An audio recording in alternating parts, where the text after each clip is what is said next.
Uma alegria estarmos novamente aqui em família, celebrando a esse Deus maravilhoso que tem feito grandes coisas aqui e tem feito grandes coisas aí em Madrid, como o Jonathan disse. Hoje nós vamos ler Lucas 1:26 e vamos ler na linguagem NA. E eu gostaria que você acompanhasse comigo na sua Bíblia. Vamos escutar.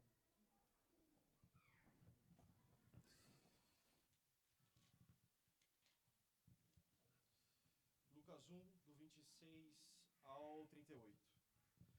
No sexto mês, o anjo Gabriel foi enviado por Deus a uma cidade da Galiléia chamada Nazaré. Uma virgem que estava prometida a casar com um homem da casa de Davi, cujo nome era José. A virgem se chamava Maria. E aproximando-se dela, o anjo disse: Salve, agraciada, o Senhor está com você. Ela, porém, ao ouvir esta palavra, perturbou-se muito e pôs-se a pensar no que poderia significar essa saudação. Mas o anjo lhe disse: Não tenha medo, Maria, porque você foi abençoada por Deus. Você ficará grávida e dará à luz um filho, a quem chamará pelo nome de Jesus. Este será grande e será chamado Filho do Altíssimo. Deus, o Senhor, lhe dará o trono de Davi, seu pai. Ele reinará para sempre sobre a casa de Jacó, e o seu reinado não terá fim.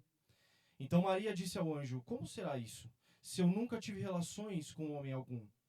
O anjo respondeu: O Espírito virá sobre você, e o poder do Altíssimo a envolverá com a sua sombra. Por isso também o ente santo que há de nascer será chamado Filho de Deus. E Isabel, sua parenta, igualmente está grávida, apesar de sua idade avançada, sendo este já o 6º mês de gestação para aquele que diziam ser estéril. Porque para Deus não há nada impossível.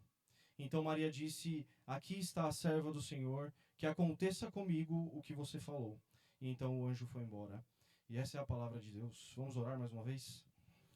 Pai, nós te agradecemos, Deus, pelo privilégio de mais uma vez estudarmos, Senhor, sobre a tua palavra, Pai. Mais uma vez estarmos aqui louvando e engrandecendo ao teu nome, Pai. E pedimos especialmente por esse momento que o Senhor possa estar falando no nosso coração, que toda a agitação, todo o movimento, Pai, possa cessar nesse momento e que nós possamos prestar atenção com foco na Tua Palavra para o que ela quer dizer, Senhor, ao nosso coração, Pai.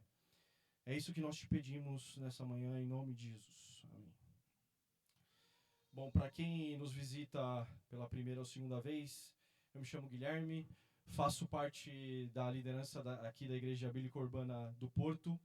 E nesse segundo domingo do mês do Advento, a Visão Reformada tem como uma tradição histórica acender velas. Na semana passada o Luca explicou bem isso. Se você não ouviu ou não esteve aqui, você pode conferir ali nas redes sociais. E o ato de acender as velas traz como símbolo do que Cristo traz ao mundo, do que Cristo representa nesse tempo, né? E hoje, nesse segundo domingo do Advento, nós acenderemos a vela da paz, que não é qualquer paz. Não é a paz das circunstâncias estarem bem ao nosso redor, mas a paz da presença de Deus, aquela que entra na história real e não numa versão que idealizamos da nossa vida. E isso tudo tem a ver com o texto que nós acabamos de ler, porque Lucas escreve para mostrar que Deus interrompe a história humana exatamente quando ela precisa, exatamente quando ela parece mais comum e mais difícil. O anúncio do nascimento de João Batista, aconteceu num templo, no centro religioso de Israel e com um sacerdote idoso, como nós vimos na semana passada. Mas o anúncio do nascimento de Jesus aconteceu numa aldeia pequena, numa casa comum, a uma jovem que não tinha nenhum status perante a sociedade. E é assim que Lucas narra e que a palavra de Deus nos ensina que Deus entra na realidade e não na fantasia. A nossa vida cristã ela é marcada por aquilo que podemos chamar de dilemas da realidade. Esses são momentos em que o que Deus diz parece não combinar com o que nós estamos vivendo. Quando Deus nos chama e nós não nos sentimos capazes, quando Ele promete estar presente, mas nos sentimos sozinhos. Quando obedecer se torna tudo mais difícil e não mais fácil. Quando a palavra diz uma coisa e a realidade que estamos vivendo diz outra. Quando o futuro é incerto e quando Deus age e nós não entendemos. E nós vimos isso claramente, se você estava aqui, nas pregações de Abacuque.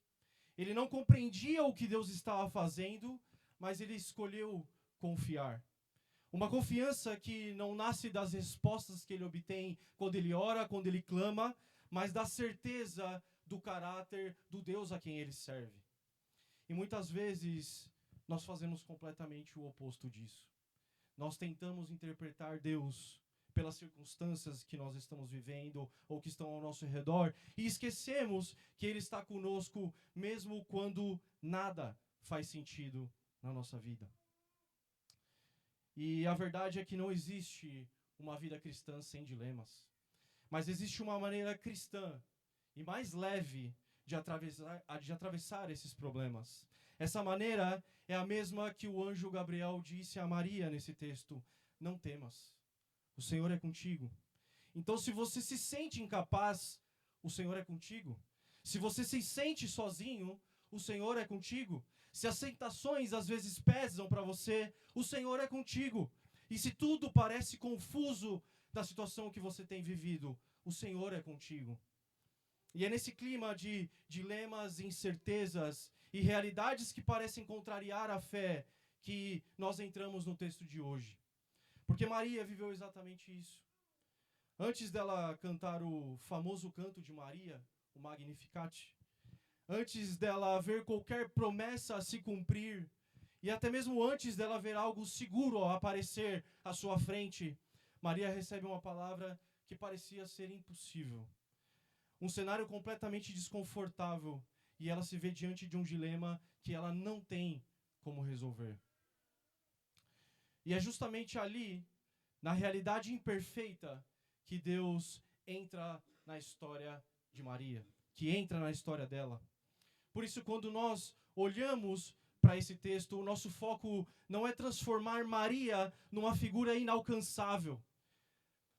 O nosso foco mas é reconhecer que ela é alguém que enfrentou conflitos semelhantes aos nossos, ao que nós vivemos, e que respondeu com fé à palavra de Deus, aquilo que Deus estava mostrando para ela naquele momento. E então nós vamos ver como Deus entra na realidade de Maria e o que Ele nos ensina a sobreviver os nossos dilemas com confiança na sua presença. E o versículo 26 e 27 fala assim: no 6º mês, o anjo Gabriel foi enviado da parte de Deus para uma cidade da Galiléia chamada Nazaré, a uma virgem que estava comprometida a casar com um homem da casa de Davi, cujo nome era José. E essa virgem se chamava Maria. E como nós vimos na semana passada, na pregação do Luca, sobre Zacarias e Isabel, eles enfrentaram um dilema de fé.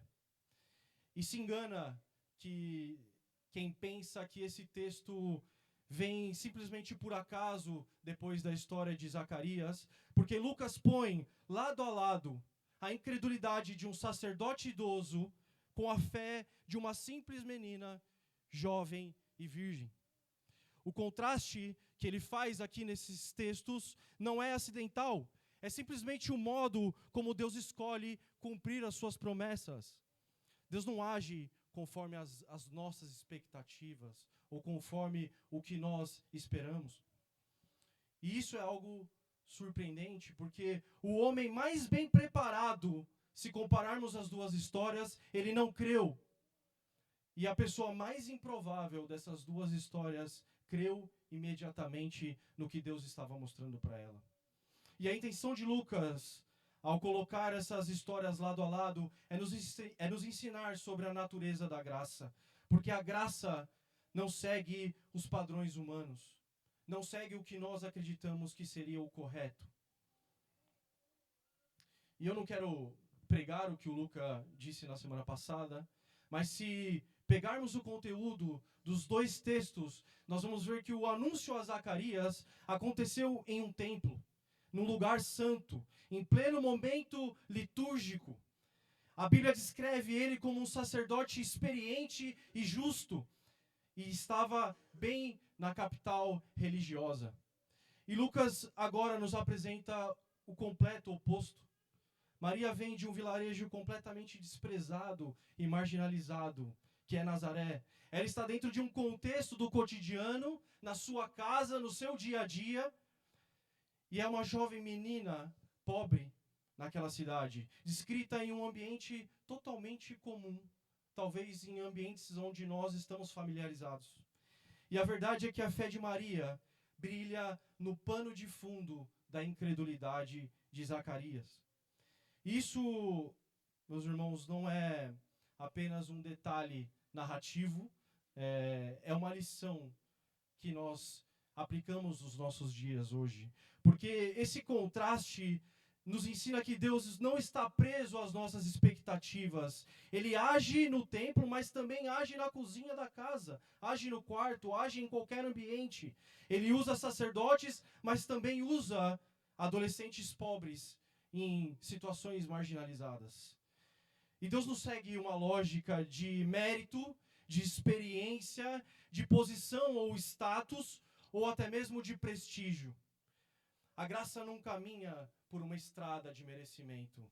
Ela caminha por uma estrada de soberania divina, porque ela não depende de mim e de você. E entenda que Deus pode agir na sua vida, mesmo quando o cenário pareça o mais improvável possível. Deus não espera o ambiente certo. Ele não fica analisando currículos ou o momento que você acha que seria o melhor para a sua vida. Ele entra na realidade como ela é e transforma o que ele toca. E às vezes acabamos pensando que Deus só usa quem está pronto, que Deus só usa quem sabe muito, que que quem vive num ambiente perfeito, ou que alguém que já tem muita experiência. Mas a graça não segue um currículo. Ela segue a soberania e a bondade de Deus. E no versículo 27, Lucas nos mostra duas informações absolutamente essenciais para entender o que vai acontecer aqui nessa história. Ele diz que Maria estava comprometida a casar com um homem da casa de Davi. E talvez na sua versão esteja escrita aqui como desposada. Isso não é parecido com o noivado que nós temos hoje atualmente na sociedade. Porque naquele tempo, naquele contexto judaico do primeiro século, perante a lei, Maria já era considerada a esposa de José. Qualquer rompimento que houvesse daquela relação só poderia acontecer por um divórcio formal. E ao mesmo tempo, eles ainda não viviam juntos e não tinham, obviamente, relações uns com os outros. Ou seja, Maria era totalmente virgem e Lucas faz questão de repetir isso por duas vezes no mesmo versículo. E agora, pensa no peso disso na tradição judaica, na cultura daquele tempo. Porque se a esterilidade de Isabel já trazia uma vergonha para a mulher naquele tempo, imagine a vergonha de engravidar antes da consumação do casamento. Uma gravidez para Maria, na sociedade e naquele tempo, significaria um adultério perante a sociedade. Significaria uma humilhação pública, uma possível rejeição de José para com Maria, e até mesmo um risco real de uma marginalização perante a sociedade. E tudo isso intensifica a profundidade do dilema que Maria enfrentaria nos versículos que viriam à frente. E ao mesmo tempo revela uma verdade, que o Messias prometido não viria por meios humanos, mas por intervenção divina. E a história, meus irmãos, não começa em Maria. Na realidade, a história, ela começa lá atrás, no Éden.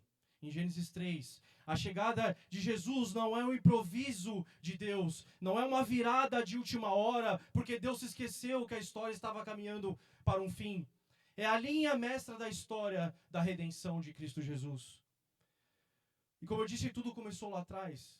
Em Gênesis 3, nós encontramos que a descendência da mulher seria o Redentor. Os patriarcas esperavam por ele. Os profetas descreviam esse dia que chegaria. Todo o Antigo Testamento apontava para Cristo. Isaías 7,14 já anunciava: portanto, o Senhor mesmo vos dará um sinal. Eis que a virgem conceberá e dará à luz a um filho, e lhe chamará Emanuel. Isaías 9,6 reforça que, porque um menino nos nasceu e um filho se nos deu, o governo está sobre os seus ombros e o seu nome será maravilhoso, Conselheiro, Deus forte, Pai da eternidade e Príncipe da paz. Tudo convergia para esse momento da história, o acontecimento mais maravilhoso e glorioso da história humana, a encarnação do Filho de Deus. E Deus escolhe iniciar esse evento não num palácio, não no templo, não numa mansão entre os poderosos daquela sociedade, mas numa vila pequena e esquecida por todos. Ele escolhe não uma princesa, não uma mulher influente, não alguém de uma linhagem importante, mas uma jovem humilde, numa família simples, num lugar totalmente ignorado. É assim que Deus escreve a sua história. E talvez isso possa ter confundido a sua cabeça hoje. Porque pode ser que essa visão bíblica de Deus confronte a imagem que você sempre teve dele. Talvez você nunca tenha sido apresentado a um Deus verdadeiro. Talvez você tenha ouvido durante toda a sua vida sobre um Deus que não é o Deus das Escrituras. Um Deus que existe para satisfazer os seus desejos. Onde nós ouvimos que se você tiver fé suficiente, Deus te dará tudo o que você quiser, ou que basta você declarar, basta você determinar que é isso que Deus irá fazer. Ou talvez você foi apresentado a um Deus que garante uma vida fácil, uma vida de conforto, uma vida sem dor, uma vida de apenas bênçãos. Ou talvez você também foi apresentado a um Deus que existe para confirmar a sua própria visão do mundo.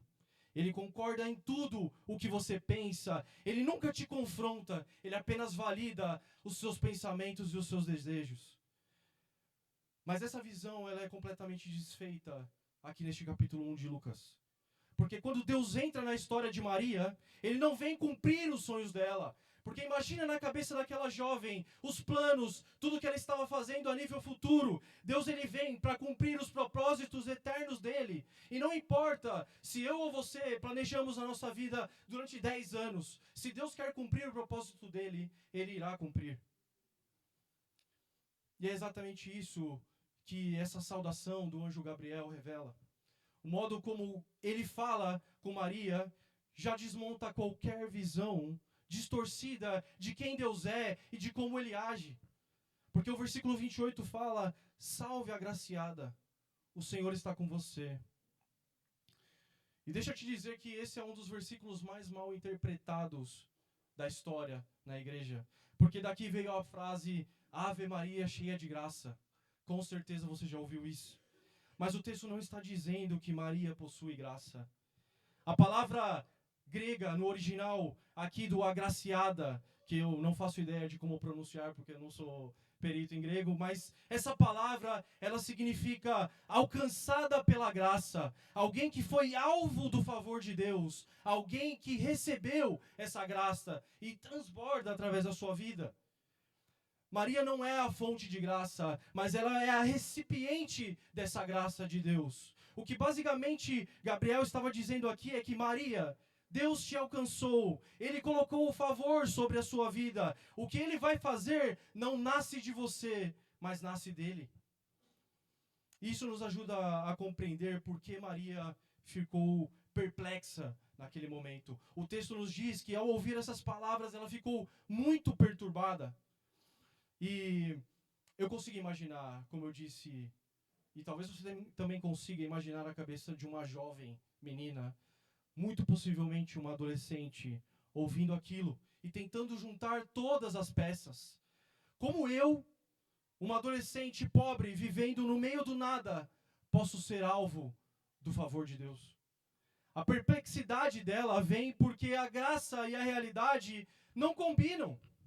Nós olhamos para nós mesmos, olhamos para as circunstâncias, olhamos muitas vezes para a bagunça da nossa vida e nós pensamos, como é que Deus pode usar isso?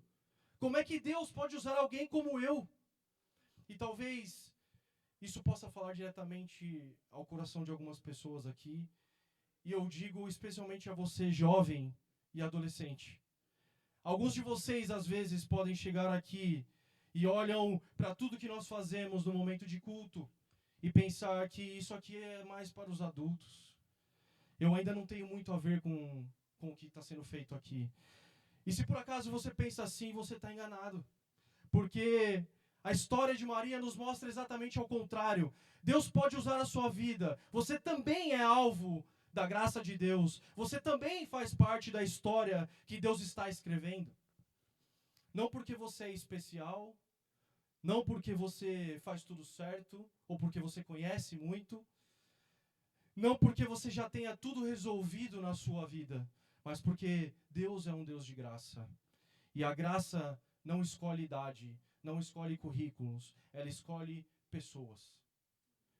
E pode ser que, talvez só de você pensar nisso, que Deus realmente pode te usar, que Ele pode te chamar, ou que Ele pode entrar na sua realidade, pode ser que isso te cause medo. Porque muitas vezes, nos nossos próprios dilemas da realidade, acontece exatamente o que aconteceu com Maria. A possibilidade de Deus agir nos assusta muito mais do que as próprias circunstâncias ao nosso redor. E isso não é difícil da gente entender. Até porque, como é que a gente poderia culpar Maria, uma jovem pobre, sendo que facilmente qualquer um de nós, no lugar dela, ficaríamos completamente atordoados? E meus irmãos, existem certos dilemas na nossa vida que nós nunca planejamos enfrentar. Dilemas que muitas vezes nós não temos as respostas e pode ser que muitas vezes nós não teremos as respostas. Dilemas diante dos quais nós não sabemos nem por onde começar. E é exatamente nesses momentos que a primeira reação quase sempre é o medo. Maria também não sabia como é que a sua vida ficaria depois de tudo isso, depois do que ela ouviria. Ela não fazia ideia do que ia vir e do que iria acontecer na sua vida. Ela não tinha o mínimo controle do futuro. E é justamente nessa mistura de favor de Deus com o nosso medo que o versículo 30 entra e coloca tudo no lugar. Porque ele fala, não tenha medo, Maria, porque você foi abençoada por Deus. E talvez na sua versão você vai estar escrito aí, achou graça ou foi agraciada, porque é isso mesmo. O anjo está repetindo as mesmas verdades do versículo 28 para Maria. E não se preocupe porque a sua Bíblia, ela não está errada. Ela apenas usa uma tradução que ajuda na compreensão de um texto como um todo. Mas Maria já tinha ouvido isso antes, mas talvez não foi o suficiente para gerar paz na primeira vez que ela ouviu.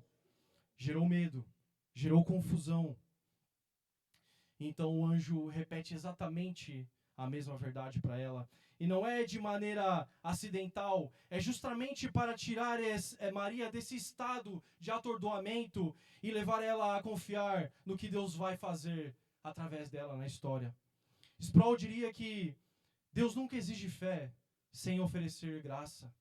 Em outras palavras, isso quer dizer que Maria não precisava entender tudo para confiar em Deus. Ela só precisava saber que Deus já tinha estendido graça sobre a sua vida.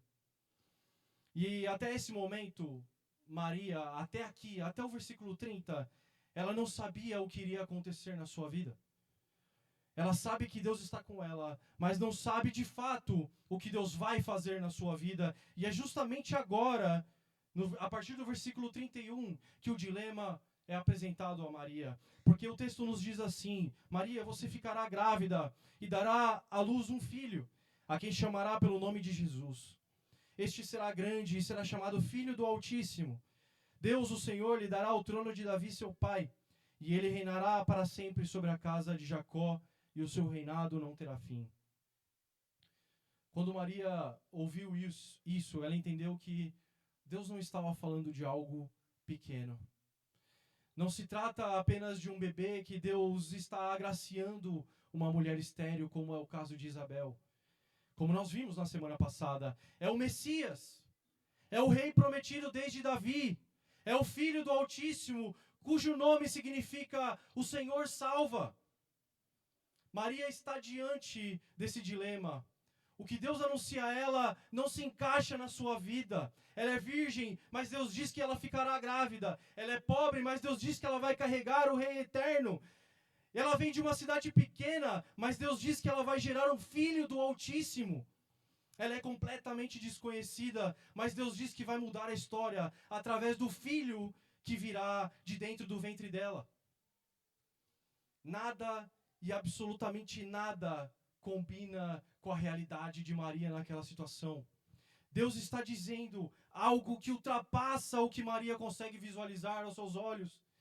E não é que ela não entenda as palavras do anjo, porque elas são muito claras para ela.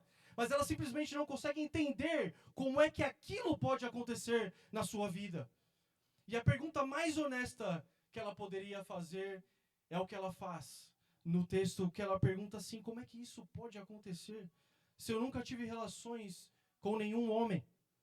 Ela não está duvidando do poder de Deus. A pergunta dela não coloca em causa o que o anjo fala para ela. Ela está apenas reconhecendo a realidade de que não há nenhuma possibilidade humana envolvida no que o anjo acabou de dizer para ela. Ao contrário de Zacarias, Maria não pede um sinal. Ela não pede garantias do que o anjo acaba de dizer a ela. Ela não diz, não, isso é impossível de acontecer. Ela simplesmente assume que Deus vai fazer, mas ela não sabe como. E esse é o dilema da realidade em forma de pergunta. E a resposta do anjo Gabriel é uma das declarações mais profundas de toda a Bíblia, porque diz, o Espírito virá sobre você e o poder do Altíssimo o envolverá. E em outras palavras, o que ele quer dizer é, Maria, o que Deus vai fazer não depende da carne, não depende de força humana, não depende da sua capacidade. A origem desse milagre é totalmente divina. O texto não nos mostra nenhum tipo de conotação sexual ou física aqui. O que o texto está nos mostrando é exatamente o mesmo Espírito que pairava sobre as águas na criação. Da mesma forma que Deus trouxe vida aonde não havia, Ele agora vai trazer vida no ventre de Maria. Esse ventre que, por graça, se torna o lugar onde Deus começa uma nova criação. Onde o Filho eterno assume a humanidade verdadeira sem pecado. E é por isso que o anjo conclui que, por isso o ente santo que há de nascer será chamado Filho de Deus. Não é só um nascimento diferente, é um nascimento divino, sobrenatural, é o nascimento do nosso Redentor. Maria não conseguia explicar o que o Espírito Santo realizaria. E isso tem que ficar exatamente claro nas nossas cabeças. O que é impossível aos nossos olhos é o ambiente natural da ação de Deus na história. Deus não espera que Maria entenda o que Ele vai fazer, mas Ele espera que Maria confie no que Ele vai fazer.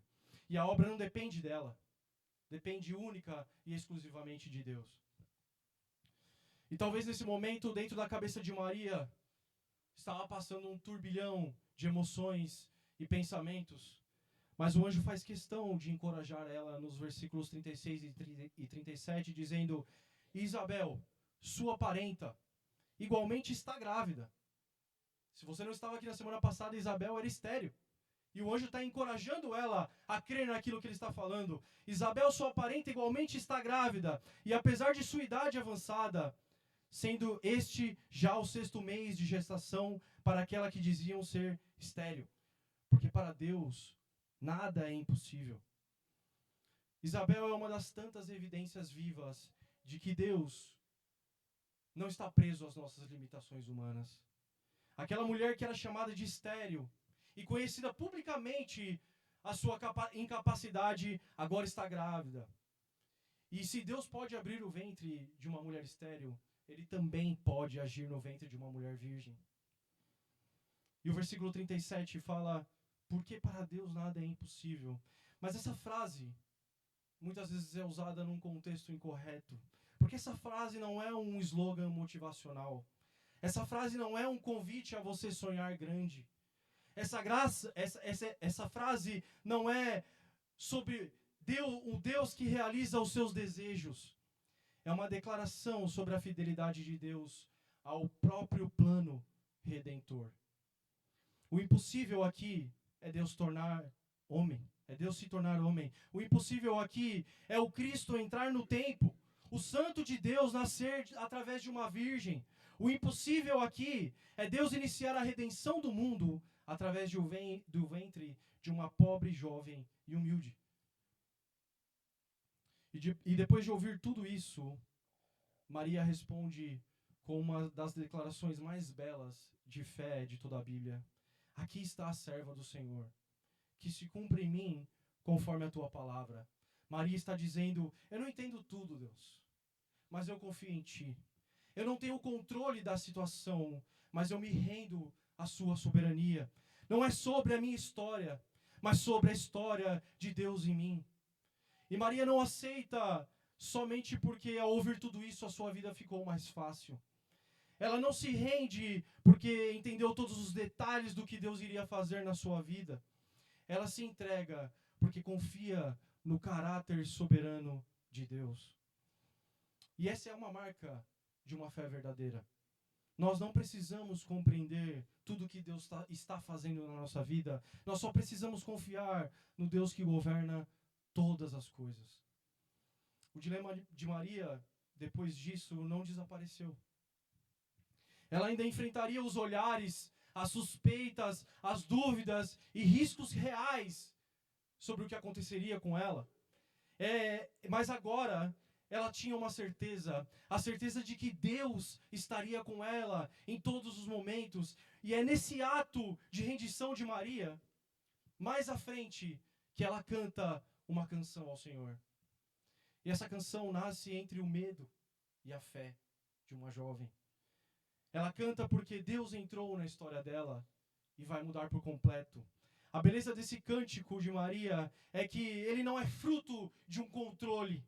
Ele não é fruto de um conforto na sua vida. Ele não é fruto de circunstâncias favoráveis que muitas vezes acontecem na nossa vida, mas de uma alma que descobriu que a graça de Deus é maior do que qualquer dilema da realidade. Maria nos diz, nos versos 46 e 47, no seu cântico, a minha alma engrandece ao Senhor, e o meu espírito se alegrou em Deus, o meu Salvador. E essa também é a nossa canção. Porque nós também vivemos de dilemas da realidade.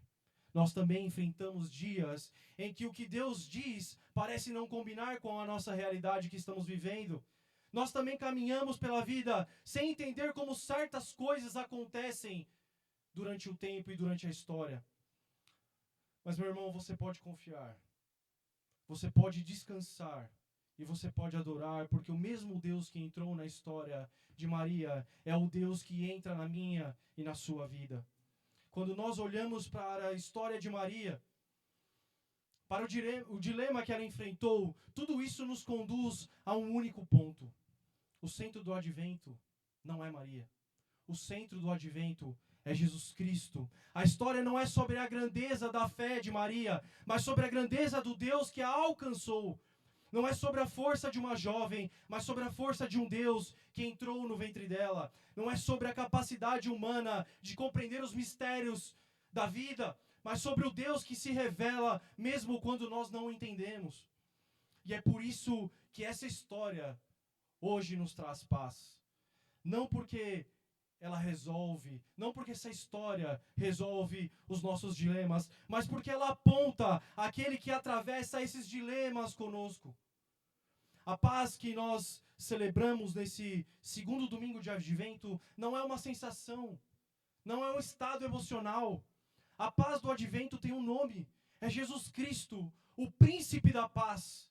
Ele é a garantia de que Deus está presente na nossa história. Ele é a certeza de que as promessas de Deus não falham nas nossas vidas. Ele é o Deus eterno que se fez criança, o santo que se fez carne, a palavra que se fez vida, a luz que entrou na minha e na sua escuridão. E assim como Deus entrou na realidade de Maria, Ele também entra na nossa realidade. Ele não espera a vida ficar perfeita. Ele não depende das probabilidades darem certo. Ele não nos pede um entendimento. Ele apenas nos pede confiança na sua palavra. A verdadeira paz não nasce quando os dilemas da sua vida terminam, mas sim quando Cristo chega na sua vida. Então, neste advento o convite para você não é tentar entender tudo o que está acontecendo na sua vida, não é tentar controlar e resolver todas as situações. É simplesmente como Maria dizer: eis aqui o servo do Senhor. E quando nós fazemos isso, quando nós nos debruçamos de acordo com a sua vontade, o Espírito Santo faz brotar em nós exatamente a mesma canção de Maria. A minha alma engrandece ao Senhor e o meu espírito se alegra em Deus, meu Salvador. Porque no fim, meus irmãos, a paz não é um lugar para onde nós vamos. A paz é uma pessoa que veio até nós. A paz é Cristo. E Cristo está conosco. E por isso nós temos paz. Vamos orar? Pai, nós te agradecemos, Deus, pelo Senhor ter entrado, Senhor, na história e mudado a nossa vida por completo, Pai. Obrigado, Pai, porque através dessa história hoje nós temos paz. Hoje o Senhor nos dá uma vida que é plena. Não é uma vida pela metade, Pai, mas é uma vida que nos enche por completo, Pai. E que nada pode abalar isso. Se nós confiamos em Ti, Deus, as circunstâncias, por mais medonhas que sejam, por mais que queiram, Senhor, nos abalar, se nós confiamos em Ti, nós temos tudo, Pai. O Senhor é suficiente para as nossas vidas, até mesmo quando tudo se diz contrário, Pai. Até mesmo quando as circunstâncias, até mesmo quando perdemos um emprego, até mesmo quando estamos passando dificuldades, uma doença, até mesmo quando tudo parece contrário, temos paz, porque o Senhor está conosco, Pai. Essa é uma paz que o mundo não entende, mas é uma paz que enche a nossa alma e que nos traz descanso. Obrigado, Pai, porque um dia o Senhor nos alcançou e hoje temos essa vida, essa paz plena que só encontramos em Cristo Jesus. Em nome de Jesus.